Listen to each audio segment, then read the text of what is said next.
Hello, I'm Library Director Rosemary Orlando for the City of St. Clair Shores, and there are a few things I'd like to share with you since the building is closed at this time. First of all, if you have checked out items in the month of February or March, all of the due dates for those items have been changed to May 1st. So you don't have to worry about those due dates or renewing your items. They have automatically been renewed for you. Next, at this time, the library book drop is closed. That's because the library parking lot and City Hall parking lot are being repaved, so we do not have access to the library's book drop at this time. Any holds that you have placed or items that you have on hold, those items will remain on your holds list, so you won't lose your place. Those items will be filled. They'll be filled when the library reopens, and we will contact you when they're here for you to pick them up. There are numerous resources on the library's website, and that address is www.scslibrary.org. And one of the things that you can do while you're there is you can log into your account. You can check to see how many items you have checked out. You can see what items are on hold. You have access to the library catalog, and if you want to continue to place items on hold, those will be placed on your list, and again, when they come into the library, they'll be filled. Another resource on the library's website that I think will be helpful to families and children and school-age children is a site that's on the left side of the website, and it's called tutor.com. And there is online homework help from noon until 11 p.m. every day. So if you have a question about chemistry or grammar or literature or math, you can access that resource. Most of the resources that I'm going to talk about, you're going to need your library card. It's a 14-digit card number on your card. And sometimes you need your PIN number. But if you go into tutor.com, it will ask you for your library card number. You can also have one-on-one tutoring sessions with a live person if you choose. And besides having resources for school-age children, preschool really, through high school, there are also resources on there for adults. So you can have your resume reviewed by someone. They'll give you input on that if you need that. There's also test preparation if you're studying for your SAT test.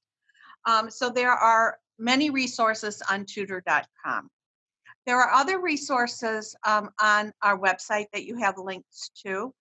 One is called Overdrive, and that gives you access to our online books that you can read from your device or your audiobooks. You need to create an account for that. There's help on the screen. It will walk you through it.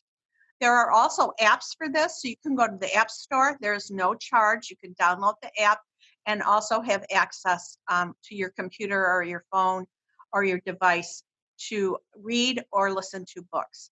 There is also Freegal, which you're able to download music. Now, all of these things, there's, again, an app too, or you can walk through on the website.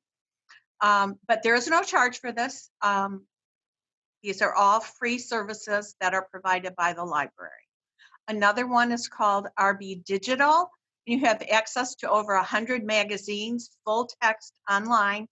And again, you need to create an account. You will need your library card, follow the instructions. There is also Mango Languages. So if you're at home and you feel like you want to begin learning a foreign language, that's also on the website. One of the interesting things that has happened since we have been closed to the public is a lot of the vendors that only allow access to resources in the building have given us remote access. And to all of our genealogy lovers out there, Ancestry.com now has remote access for you to use to the end of the month. So what you need to do is you need to log into the library catalog using your account. And then when you see the search page, there should be a box on the left-hand side that says Ancestry Remote. So you'll be able to log in to do some genealogy research from home. And usually that service is only available in the building. Another resource that might be very helpful to parents and children is through the Michigan Electronic Library, and that's through the state of Michigan. That website is www.mel.org. That's www.mel.org for Michigan Electronic Library. There are numerous resources for all kinds of things on there, but there is a button that says kids, and you're going to be able to access all kinds of information, educational, cultural, but it's a great resource for families and children, especially since they're not in school at this time. The last thing I would like to share with you regarding online services is a website called storytimeonline.net. And this is especially useful for the preschoolers or the younger children because there are many authors that are reading all of their picture books. You can select what picture book you'd like read to your child, and there is access to that.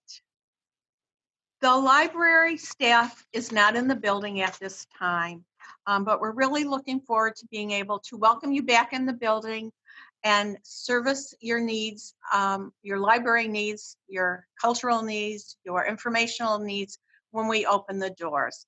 So until then, please visit the library website at www.scslibrary.org. Thank you.